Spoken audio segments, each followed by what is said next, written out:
Assalamualaikum and good greetings. So today I'll be watching a video titled A Mathematical Miracle in the Quran That Will Blow Your Mind. This is by Wonders of Islam. I'm not sure what will be presented here. Without further ado, let's watch. I'm going to talk to you about the biggest surah of the Quran. That's what I'm going to talk to you about first. The biggest surah of the Quran. Now what is it, folks? Yeah, this is surah number 2. Surah number 2. This surah, this biggest surah, number 2, is made up of how many ayahs? 286. 286 ayahs. Somewhere in this surah, the ayah occurs, I'll recite the Arabic first and roughly translate after. وَكَذَلِكَ جَعَلْنَاكُمْ أُمَّةً وَسَطًا. Okay, so for this one I have heard before. وَكَذَلِكَ جَعَلْنَاكُمْ أُمَّةً وَسَطًا لِتَكُونُوا شُهَدَاءَ عَلَى النَّاسِ وَيَكُونَ الرَّسُولُ عَلَيْكُمْ شَهِيدًا. Right, and I believe he will point out that because it is about ummata wasata, the middle nation, right? And this verse is exactly the middle verse of that surah. If you have that, I think 286 just now, you divide by 2 is 143, right? So that's the verse of وَكَذَلِكَ جَعَلْنَاكُمْ أُمَّةً وَسَطًا. Thus we made you a middle nation. One of the utterances in this surah that's found in here is thus we made you a middle nation. Now what's the Arabic word for middle? Wasata. Wasat. The Arabic word is wasat. You don't have to know that. But know that this statement, this declaration occurs in this surah. This surah, was it written or was it delivered in the form of speech? Speech. And also, as a historical comment, it wasn't delivered at once. It took almost 10 years to be revealed. So this one surah was coming piecemeal.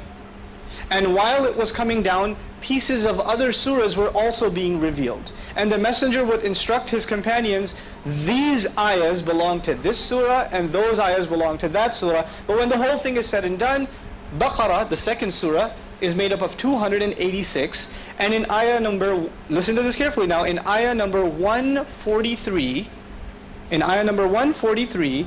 the Lord says, we made you a middle nation. How many ayahs in this surah again? 286. And where does he call us a middle nation? In the middle. In the middle. Now how do you, I understand if you're going to do this in writing. I understand if you're going to do this in writing. How do you do this in speech? And by the way, at the time, there was no concept of ayah number. Like I told you, ayahs, there are 286 ayahs, and there's 143 ayahs. At the time, they never said, haven't you read ayah 12 of chapter 35? They didn't talk like that. They just recited the ayah. They didn't have this number scheme. When did this number scheme become part of the Quran? When the Quran was finally put into book form, but the generation we're talking about doesn't have a book before them. They don't have that before them. They're memorizing this, and it's completely and entirely an oral tradition. So that's one small example. So that's it. Okay, interesting. So it focuses on that one particular point, one particular miracle, as you say. Now, this thing is easier to appreciate if you understand how the Quran was revealed, right?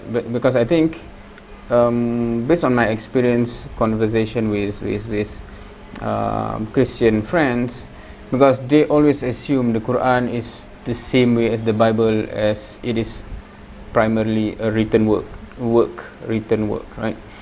As a book, when it is not formulated in that way, right? There's no like editorial, because if you write before you publish it, before you publish what you write, that you can, there's editorial process, etc., right? But when it is revealed and straightway the Prophet just relay it to the people, that's the verse, and you memorize it, and you're gonna say, So taking all of those into consideration, this is one of the many things that normally is discussed about how it is miraculous for it to happen. Is it a coincidence or it's beyond coincidence, right? Anyway, what do you think about this? Are you familiar with this before? I think that's it for today.